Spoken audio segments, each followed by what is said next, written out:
I'm confused about the ibadah of Dhul Hijjah.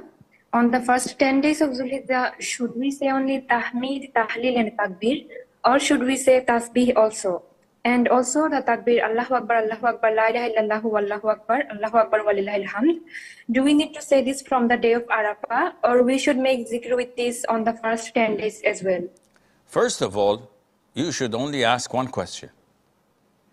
And sneaking two questions is not fair.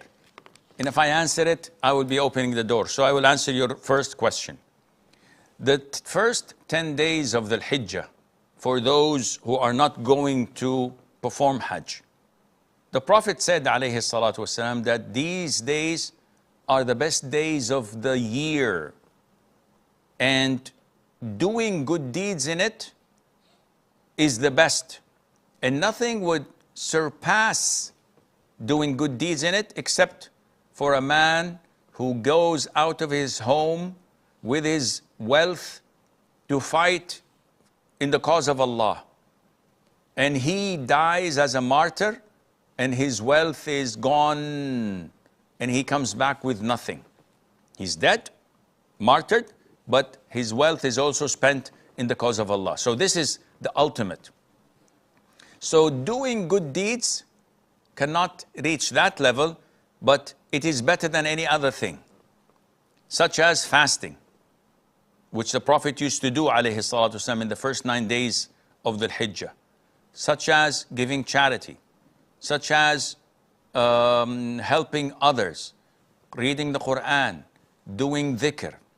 Part of the dhikr is what we call a dhikrul mutlaq, the expanded dhikr.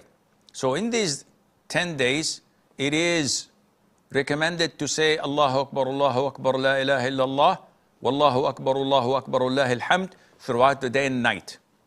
Not limiting it to after fard prayer. So we say this and say it hundreds of times. And our tongues are moist with saying this dhikr. If you would like to add Subhanallah, Alhamdulillah, Allahu Akbar, La ilaha illallah, that's fine. But the prescribed dhikr is as I mentioned. Now, on the 9th, the Fajr of the 9th of the Hijjah, which is the Fajr of Arafah, till before the sunset of the 13th, or to be more accurate, till after Asr of the 13th of the Hijjah, these 4 days are known to be, or the 4 or 5 days, who's counting, known to be takbir muqayyad, where we say Allahu Akbar, La ilaha illallah, Allahu Akbar, Allahil hamd after fard prayers. So in addition to throughout the whole day and night, we specifically say it after the 5 fard prayers. Then we do our normal adhkar, and Allah Azza wa Jal knows best.